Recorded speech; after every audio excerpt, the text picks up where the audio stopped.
Good morning, everyone. Welcome to Rachel's session today called Digital Literacy Action Planning. My name is Jamie Harris. I'm here at Labor as an Adult Education Program Specialist. If you can hear me now, and it looks like some attendees are popping into the Zoom room now, please introduce yourself in the chat room. Your name and where you work would be great.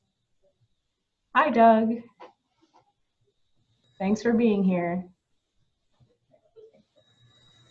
All right, we have Garrett College represented, ACC, Hagerstown Community College. Hi, Kendra. Sue Records, hi. All right, we have an ABE instructor from PGCC, Nadine. Hi, Nadine. Nice to see you all here. Welcome, welcome, welcome on this snowy morning. All right, so we're going to launch a poll just to get an idea of who is in the room. Go ahead and check the box that applies to you. Even if it's multiple boxes, you can do that as well. Oh, wow. Great representation.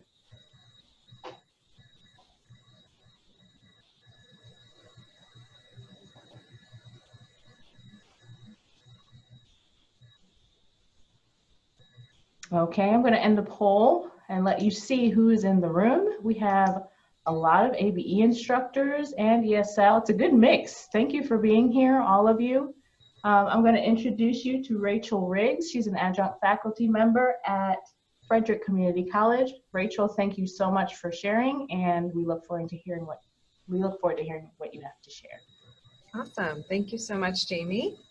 Hello, everyone. Thank you for joining me. I'm so excited to see people from all different schools and different programs and things. It tells me that we all have something in common, which is we're having maybe a challenge with digital literacy. It's not so easy. A caveman couldn't do it. So again, thank you guys for coming. And just to give you a little bit of my background, I work here at Frederick Community College, and I teach, right now I'm teaching family literacy, but until October, I was teaching for our basic ESL program, which is in the adult education, grant funded, and all of that. So this idea for digital literacy came from when I first got my job at FCC, and I had just finished my master's, and I was really excited and felt very educated and prepared. And then I got to orientation, and they were saying, so there is a digital literacy piece of the puzzle, and so you're going to have to teach digital literacy, and you'll want to go to the computer lab this many times, and all of that. And I'm like, oh my goodness, what's a digital literacy? What do I do? So it was a challenge at first, and I think that may be true for a lot of us. So I had to kind of think about how I would go about that. And this was one of the ways that I found to handle the challenge of digital literacy, not feeling fully prepared myself as a teacher. So if you have questions during the presentation, please feel free to post them in the chat box. I'll kind of keep an eye on it. If I see that it's a question that I'm going to address later, then I'll just skip over it, but I'll try to get to your questions while I'm talking. So first things first, what is digital literacy? That was a question I had when I first joined FCC. What is digital literacy? And so I think it's important for us teachers to think about really what is it beyond just typing.com or those things that we gravitate to because it seems a little easier, but what all does digital literacy encompass? So that's what I want to talk about first. This definition is from the American Library Association's Digital Literacy Task Force, mouthful, and they say digital literacy is the ability to use information and communication technologies to find, evaluate, create, and communicate information, requiring both cognitive and technical skills.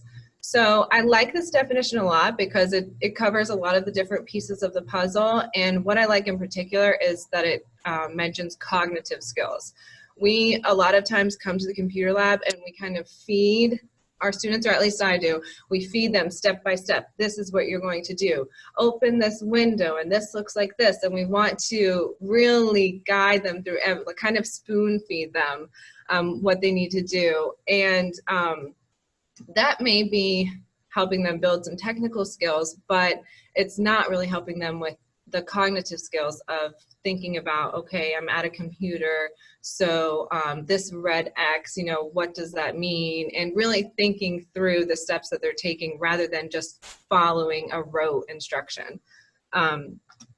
Furthermore, talking about, oh, I'm sorry, first, I want you guys to join the chat and just put, what steps do you take to improve your own digital literacy? So think about when you come to the computer, or maybe your boss has told you, I need you to use this program, and you don't know how to use it. What do you do when you need to learn something new on the computer?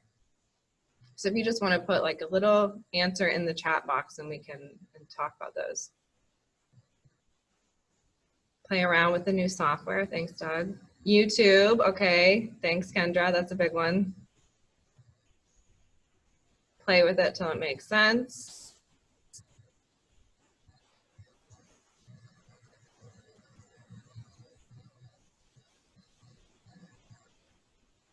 I Google or YouTube and also ask my students. Ask a colleague. Okay, great. Get someone to show you. YouTube, ask a colleague. Okay, sounds like we've got a lot of the same ideas. Play around again. Ask someone. Read literature, YouTube, experiment. Okay, that's great. Thank you guys so much. So I see in there a lot: play around, ask someone, experiment. Those were a lot of the common things that we share. YouTube was something that was mentioned a couple of times. So I want you to keep those responses in mind and start to think about how does that apply to how you will instruct your students in the computer lab. So going back to what all digital literacy encompasses, I was at the Maryland TESOL conference, and I heard a presentation from Jamie Harris and one of her colleagues at the Maryland Department of Labor, and they have done a lot of research and developed a digital literacy framework for adult learners. So I wanted to go over that really quick because I think it's important for us as teachers to know how kind of expansive this topic is, and also to know all of the different things that we could be teaching, because I think, you know, sometimes we get a little stuck with the same thing. So there are 7 key elements that they outlined for the digital literacy framework. The first one is the technical element. So that's the physical navigation and operation of digital tools. So think buttons and ports and mouse and keyboard. And then there's the civic element, which is using digital tools safely, effectively, and appropriately. Here you can think safe passwords, secure websites, things like that. Communicative, sharing ideas clearly, effectively, and creatively. We all, I'm sure, recognize that little symbol, the share symbol. How do we network using digital tools? And collaborative, connecting and working with others. Zoom video conference, wink, wink. Productive, creating solutions or products using digital tools. Computational thinking, using critical thinking and problem solving in conjunction with technology. And then finally, the investigative element, which is searching, identifying, and validating reliable and authentic digital resources. So there are a lot of elements, and a lot of them we may not even know, you know, what does that really mean? I would encourage you to answer those questions for yourself. We're going to focus on the investigative element in this presentation and how the action plan relates to investigation and encouraging students to go and use their own thinking and creativity to learn more about digital literacy. First, just to lay some common ground here, I understand a lot of the challenges of digital literacy, not just in TESOL, but in adult education in general. I think these are pretty common. So the first challenge that I've identified is placement. So we have all of these different intake assessments and things that tell us where our students are. Typically that doesn't, or at least for my program, and I know many of the programs in the area, that doesn't include a digital literacy component. And so we get students that may be at the same English level or math level, but have a huge variety of digital literacy ability. That leads to the next one, which is differentiation. We have all of these different abilities, and so then we have the challenge of differentiating our lessons to meet the needs of those different groups of learners.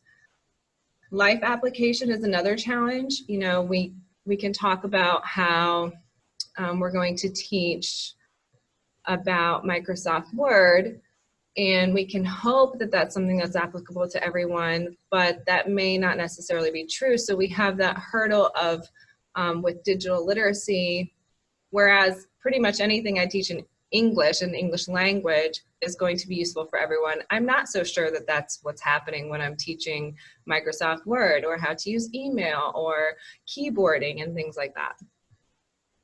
The next one is intrinsic motivation. I found this to be a challenge with my students where they come to class hoping to learn English and not realizing that going to the computer lab and digital literacy are a part of the program. And so I've seen kind of a hesitancy in fully participating or getting engaged in the computer lab because that wasn't something that maybe they wanted to learn or were expecting to learn. And then finally, teacher preparation, which I touched on in the beginning. Me feeling underprepared when I, came into my job here at FCC, but also just in general, I think this is something that teachers feel underprepared for. And I think a lot of people assume that that has to do with digital natives and digital immigrants, but I'm a digital native and I still feel that challenge. So I think no matter where you are in digital literacy on that spectrum, if you weren't trained in how to teach things on the computer, it can be a real challenge. And so those are just some of the challenges of digital literacy.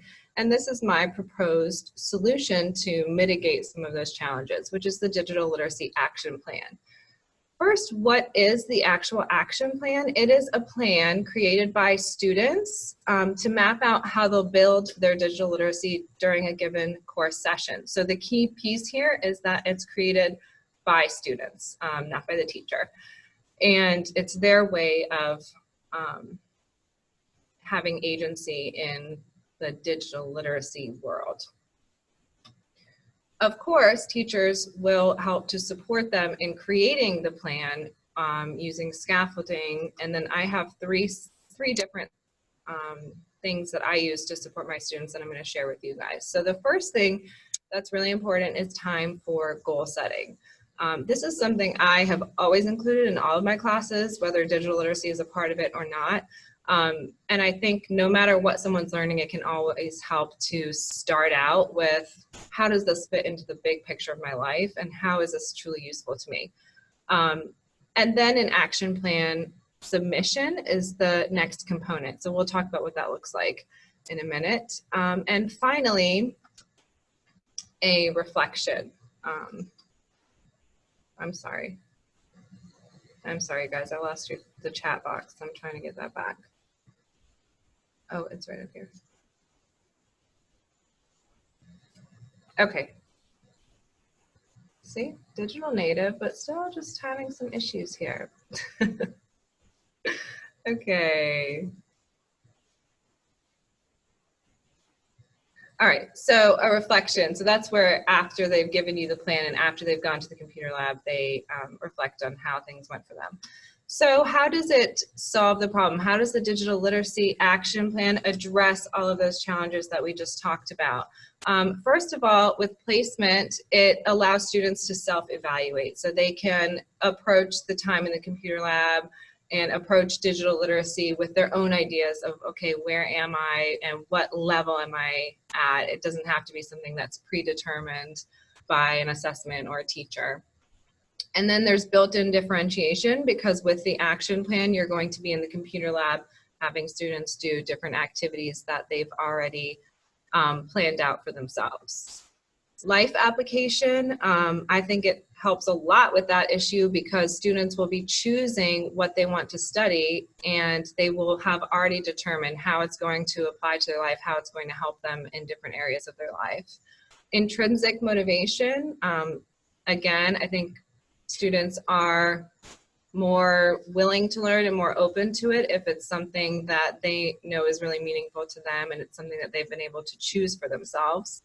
And finally, it mitigates the issue of teachability, because you're not having to learn every possible program that every student could ever want to learn and be, you know, an amazing expert at computers in order to enable your students to enhance their digital literacy in a way that's really meaningful to them. So step one is goal setting, which I talked about is something I do regardless of the topic. You know, if I was teaching a class in nursing, which I'm not, but I would probably still do this, because I just think it's useful for students to start with this basic understanding of how this class is going to help them and help them reach their goals. So I outline the course elements. This would be like my first class. So I'll outline the course elements, which would be, for me, English language learning and digital literacy. And so I've already established that digital literacy is part of the class, and I have the chance to explain that without it being 2 weeks into the class and I'm going to the computer lab with the students and they're like, why are we going to the computer lab? So it's just a way of just saying from the outset, you know, digital literacy is part of this class, and even getting them excited about it to see how it's going to fit into their goals. So then I help students define goals in both of those areas, English language learning and digital literacy.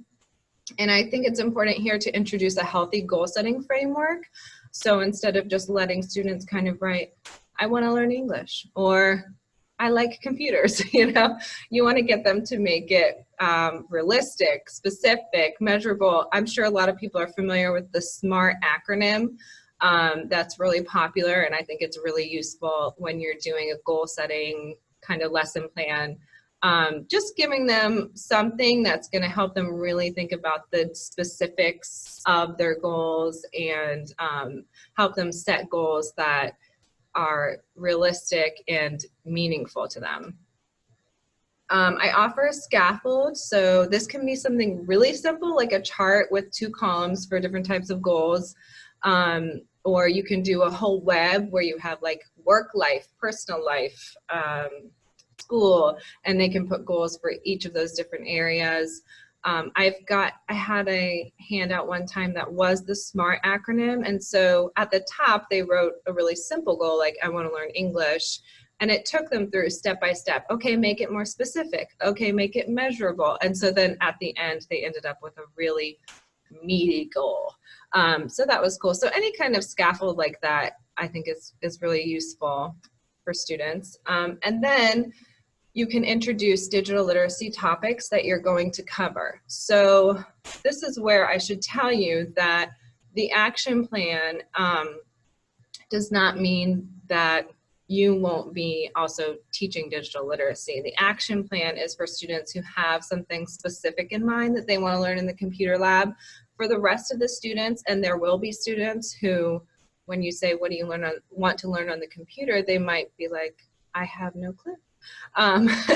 So for those students, you should still, you know, have a plan for what you're going to teach for digital literacy, what you're going to do in the computer lab with the students who don't have any idea of what exactly they want to do.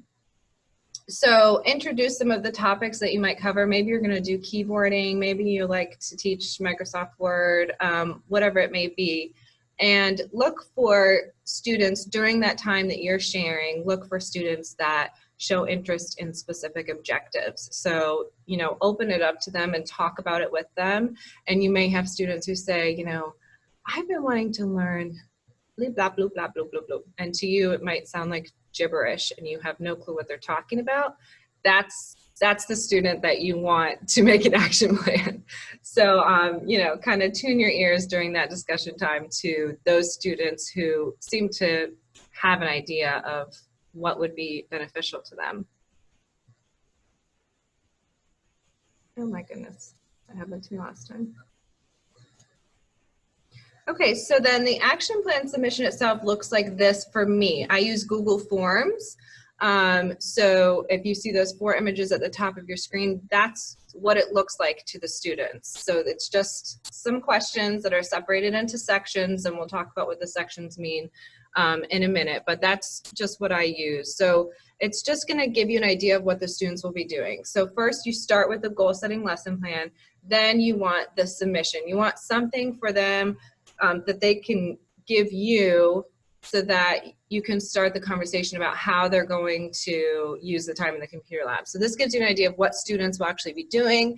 It helps them develop their plans. You can put them in groups too. If you don't want to do it on an individual basis, like with the Google Forms, you can just give them the questions and put them in a group and have them discuss.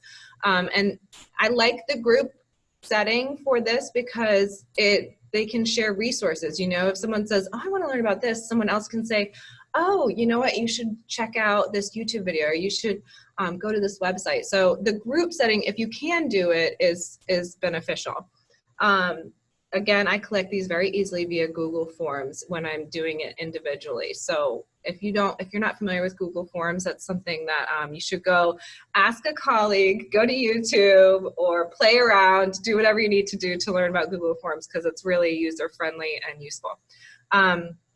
And again, I want to emphasize these are not required for every student. This is something for the students who have ideas about how they want to use the time in the computer lab. So what you include in the action plan in that submission, I don't know if you noticed, but there was a shovel and some dirt.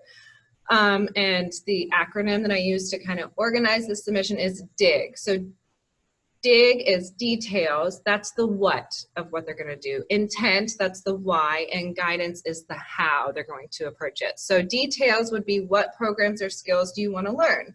And then more specifically, what functions of that program? So I had a student who was in construction, and he wanted to learn more about Microsoft Project. So when he said Microsoft Project, well, I got him to think about Microsoft Project can do a lot of different things, and you don't want them to get lost in the digital world. So it's good if you can get them to be really specific. Okay, what do you want to use Microsoft Project for? Next would be intent. So this is the why. Why do you want to learn this? What will you use it for? Or, you know, this is in my form, I have like at home, at school, at work, and then how is it going to help you in one of those areas? So for him, it was at work, and it was to plan construction projects. Guidance here, where can you find the answers? So getting them to start thinking about, how am I going to search this on Google? Or is this something where YouTube would be useful to me? Is there a product website that might give me some tutorials and things like that? You just want them to get the juices flowing on how they're actually going to study this on their own. So details, intent, and guidance, DIG. I don't know if you noticed, those are the first 3 letters of digital literacy. Fancy, I know. And this is what is really the underlying digital literacy skill. So I said in the beginning, you know, we're talking about that investigative element of the digital literacy framework, and them learning Microsoft Project is awesome, but really what we want to get to is them enabling themselves to learn anything on the computer on their own. And I know I have 5 minutes. I'm sorry, I've been babbling. I'll hurry it up. So then the last step is the reflection. The reflection is so important. It's essential. It's a time that they can go back and think about, okay, these resources were really useful to me. I was able to accomplish this. And again, if you can get them to do this in groups, they can begin to share, like, wow, I did this and it was great. Oh, I did this and it was terrible. You know, kind of get that conversation going with each other to share. And it's a continuation into your next visit to the computer lab, so they have an idea of what more they want to study or learn. And then the reflection is the same idea. So what did you learn? Like, what program or skill? What are you going to do next to reach that goal or that intent that you have? And then the guidance part, what resources, what Google searches, what YouTube videos were useful to you, and where did you find your answers? So DIG, details, intent, and guidance. That's what I recommend you kind of build your action plan, submission, and reflection around. So you're going to do the goal setting, submission, and reflection. This is a little idea for beginners if you're teaching beginner English language learners. And I'm running out of time, so I think you guys are going to be able to see this presentation afterward, and you can read through these. If you have any questions, please feel free to email me or anything about how to use this with beginners. I have done it, and it's a similar idea, and it's very useful. So these are some great websites. GCF Global, I highly recommend. If you go to their technology section, you can find all different topics, computer topics, and the students can use practice documents to practice whatever they're learning, and they have quizzes to assess their learning. And then North Star Digital Literacy Assessment.org is also very useful. So thank you guys so much. I'm sorry I went a little long, but if you have any questions, please feel free to email me or reach out to me. I would love to talk with you and explain anything and answer your questions. So thank you so much. Thank you. Thank you, Rachel. So thank you for attending. In the chat box, you will find the link to resources on the Wix site. The recording will be there, and any resources that Rachel would like to share will be found there as well. The other thing I'm going to share in the chat box is a proof of participation form. If you want proof of participation, make sure you fill out this form. And also, we're asking for a survey to be done to give us feedback on how this session went. Thanks so much for being a part of this session. Hope you have a great day. Stay warm. Check out the links in the chat box and make sure to look at the recordings soon. Thanks for joining us. Bye. Thank you.